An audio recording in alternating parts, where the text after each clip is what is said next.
Hello everyone, welcome back to my channel. আর আজকে তোমাদের সাথে আমি একটা পুরো দিনের ব্লগ শেয়ার করতে চলেছি। আর যেরকম আমি অ্যাজ ইউজুয়াল আর কি ব্লগ শ্যুট করি, সেই রকমই এটা একটা পুরো ব্লগ। তো এই যে দেখো, সকালবেলাটা কিন্তু আজকে বলতেই হবে যে খুবই সুন্দর। আর পুরো সকালটাই একটা সুন্দর মানে রোদের ছটা।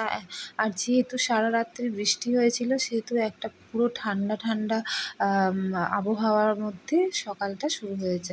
তো যার জন্য খুব ভালো লাগছে। আর যথারীতি আমি এই গাছগুলোর কাছে, মানে খুব বেশি তো গাছ নেই, যে কটা গাছ আছে তাদের কাছে দাঁড়িয়ে ব্রাশটা করে নিলাম। আর তারপর ফ্রেশ ট্রেশ হয়ে আমি চলে এলাম আর কি ঘরদোর পরিষ্কার করতে।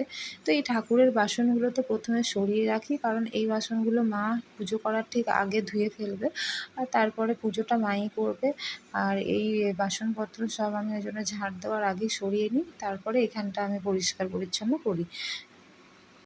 আর তারপর তো কয়েকদিন ধরে আমি লক্ষ্যই করছি যে এই ব্যাঙটা না কিছুতেই এখান থেকে যেতে চায় না।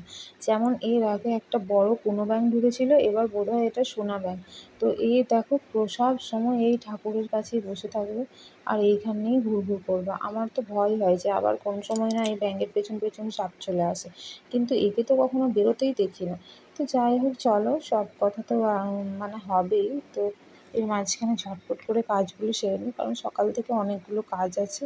আর যেসব কাজগুলো তাড়াতাড়ি না করলে কিন্তু সব কাজ পিছিয়ে যাবে। আর তাছাড়াও নানায়ের যেহেতু স্কুল শুরু হয়ে গেছে, তাই সকাল সকাল তাড়াটা একটু বেশিই থাকে। আর যেদিন এরকম একটা সুন্দর ওয়েদার থাকে না, সেদিন কিন্তু সব কাজ করতেও ভালো লাগে। আর সকাল সকাল এই একটা সুন্দর, তারপর এই যে একটা সুন্দর রাস্তা, মানে এদিকের রাস্তাটা সত্যি আমার ভালোই লাগে, কারণ যেহেতু দুদিকে গাছে ভরা, সকাল সকাল যখন না একদম ফ্রেশ এয়ারে নানাইকে স্কুলে নিয়ে যায় না, মনটা ভালো হয়ে যায়। তো চলো এবারে নানাইকে স্কুলে দিয়ে দিই, আর তারপরে আমরা আবার বাড়ি ফিরে চলে আসবো, কারণ বর তো একটু পরে যাবে হচ্ছে ডিউটি। তো ও এবারে রেডি হবে। আর এই যে চলে এলাম বাড়ি। আর বাড়ি এসেই তো খাবার জলটা নিয়ে নিচ্ছি, কারণ জল চলে এসেছিলো। তো জল এলেই ফার্স্টে আমি খাবার জলটাই ভরে নিই আর কি। কারণ কি, খাবার জলটা থাকলে না নিশ্চিন্ত, তারপর তাড়াতাড়ি জল চলে যাক কিংবা দেরি করুক, কোনো অসুবিধা নেই। তা করতে নানাইয়ের বাবানও রেডি সেডি হবে, আর আমি তারপরে সবাইকে একটু চা টা দিয়ে দেবো। জলটাই আগে নিয়ে নিই, তারপরে বাকি যেটুকুন কাজ হয় আর কি। মানে হাতে মোটামুটি ওই আধ ঘন্টা মতন সময় আছে। তো সেই আধ ঘন্টার মধ্যে যেটুকু পারি কাজ এগিয়ে দিয়েই যাব। তার কারণ হচ্ছে যে একবারে নানাইকে নিয়ে আসবো। তো গরমের কারণে এখন তো 9:30টায় ছুটি দিয়ে দিচ্ছে, না হলে ওদের ছুটি হয় ওই 10টা 40 নাগাদ। তো সেই কারণে আমি বসেই থাকি, মানে এর সাথে চলে যাই। তো ওই 8টা 35 নাগাদ ঘর থেকে বেরিয়ে যাই, দিয়ে কিছুক্ষণ বসি, মানে প্রায় 1 ঘন্টা মতো আর কি বসি, তারপরে চলে আসি ওকে নিয়ে একবারে। না হলে ওই বারবার সেই টোটোতে করে যাওয়া আসা, এটা কিন্তু একটা বড় হ্যাপা। তো দেখো, আমার জল নেওয়া হয়ে গেছে, সেই কারণে এবারে চাটা বসিয়ে দিয়েছি, কারণ খেতে দিতে হবে। আর খেয়ে দিয়ে সব আমরা আবার বেরিয়ে পড়বো আর কি। তো এই যে দেখো, এবারে আগেই আমি সকালে উঠেই গরম রুটি করে নিয়েছিলাম, আর তার সাথে একটু এই চানাচুর এসব দিয়েই আজকে দিয়ে দেবো চা। তো কী বলো তো, সকাল সকাল উঠে না মানে কাজ করাটা খুব ইজি হয়ে যায়। যদি একটু উঠতে দেরি হয়, যেমন এখন স্কুল রয়েছে, এখন তো সকালে উঠতেই হয়, কিছু করার নেই। আর স্কুল থাকলে এই যে সব কিছু একটা রুটিনের মধ্যে দিয়ে হয়, সময় মতো সব কিছু হয়ে যায়, কোনো অসুবিধা হয় না। আর এমনিতে না খুব সমস্যা, মানে যদি একটু দেরি হয়ে যায় তাহলে মাথাটা খারাপ হয়ে যায়, কী করব কী না। তো দেখো, এদিকে চা টা দিয়ে এদিকে একটুখানি বাসন ছিল, চায়ের বাসন। তারপরে কালকে ওই রান্নার অল্প তরকারি রাখা ছিল, তো সেটাই কড়াইটা মাজা হয়নি, রাত্রেবেলা আর মাজলাম না। তো সেই সব কিছু ঝটপট ঝটপট করে এখন মেজে নেব, আর তারপরে আমি একটু পরে বেরোবো আর কি। দেখো যে এখন কী সুন্দর একটা হাওয়া দিচ্ছে, কী ভালো ওয়েদারটা, তাই না? আর এইরকম ওয়েদার থাকলে না কাজ করতেও একটা এনার্জি পাওয়া যায়। আর সকাল থেকে যদি ওইরকম গরম লাগে, ভ্যাপসানি গরম, সেই গরমের মধ্যে না আমার তো অন্তত একদম মানে শরীরটা যেন চলে না, মনে হয় বাবা দরকার নেই, আমি পারছি না, যেন আমার ঘেমে একদম চান হয়ে যায়। এখনও ঘাম হয়নি সেটা বলবো না, কিন্তু অনেকটা সুন্দর একটা মানে ঠান্ডা একটা ভাব রয়েছে।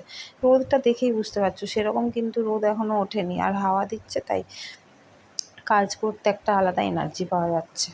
তো চলো ঝটপট করে বাসন টাসন ধুয়ে একবারে কাজটা সেরে নিই, তারপরে আমাকে আবার বেরোতে হবে, কারণ নানাইকে আনতেও যেতে হবে এরই মধ্যে।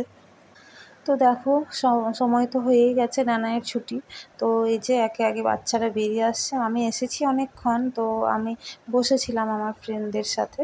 তো এবার আমি হচ্ছে নানাইকে নিয়ে যাচ্ছি। আর এই যে দেখো সামনে যে দুটো কিউট কিউট বাচ্চা, এরা কিন্তু টুইন্স, কিন্তু দেখতে দুজন একদম সেম সেম নয়।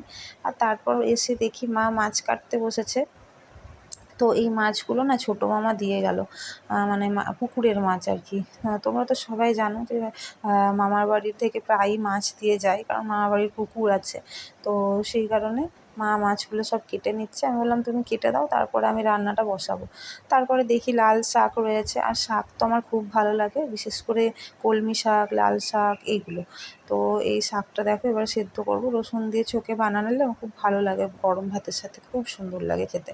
আর নানাইও শাকটা অল্প স্বল্প পছন্দই করে, মানে খুব যে খায় সেটা বলবো না, তবে খায় না সেটাও বলবো না। আর তারপর দেখো মাছগুলো ভেজে নিচ্ছি শাকটার সাথে সঙ্গে সঙ্গে। দুদিকে দুটো করে রান্না করে নিই, কারণ রান্নাটা তাহলে অনেকটা সময়টা কম লাগে।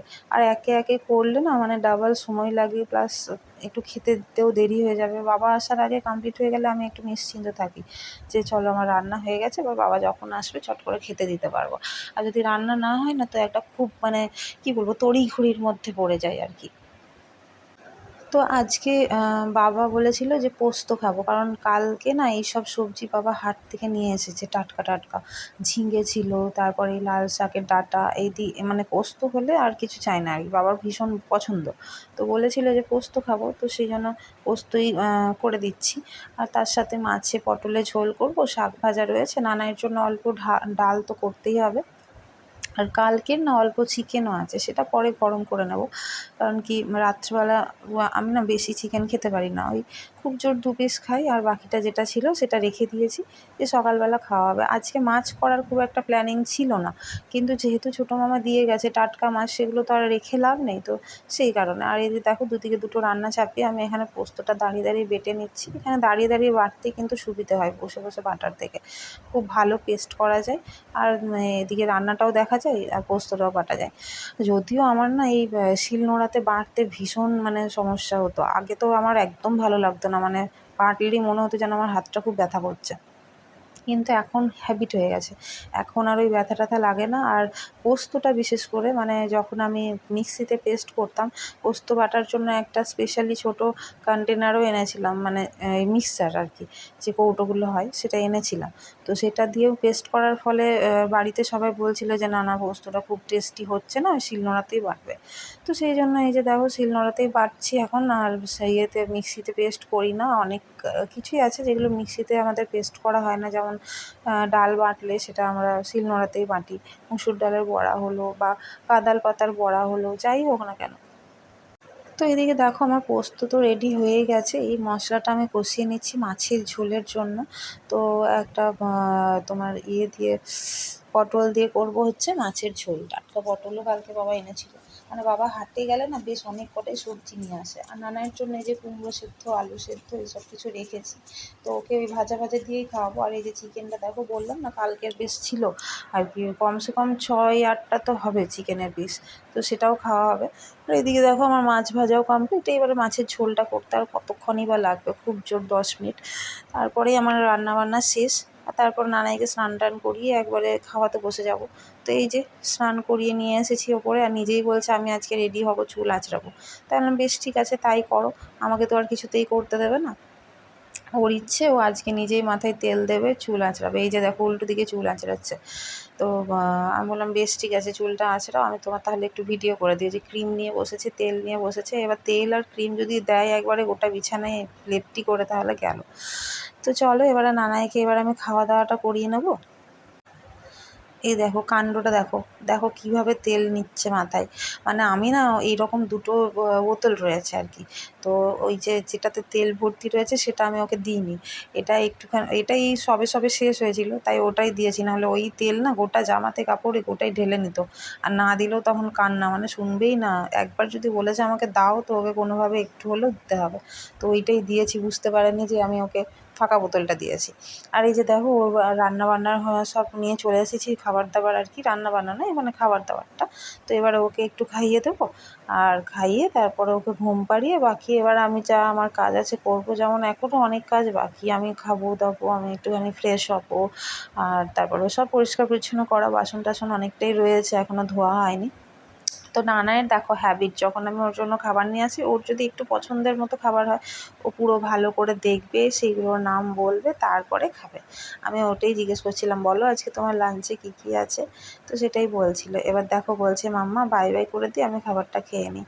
তো বেশ চলো আমি ওকে খাইয়ে দিই। আর তারপর সন্ধেবেলা চলে এসেছিলাম, একটা আমার কোরিয়ার নেওয়ার ছিল, মানে একটু ডকুমেন্টস ছিল এসেছিলো, যেটা আমার রিসিভ করতে যাওয়ার ছিল। কারণ আমাদের এখানে ডেলিভারি দেয়, প্রতিদিন দেয় না, ওই দিনক্ষণ দেখে সপ্তাহে 2 দিন না 3 দিন দেয়। তো সেই অপেক্ষা করার মতো আমার হাতে অত সময় ছিল না বলে বরের সাথে আনতে চলে গেলাম। আর এখানে এসে বর বলল যে চলো কিছু খাওয়া যাক।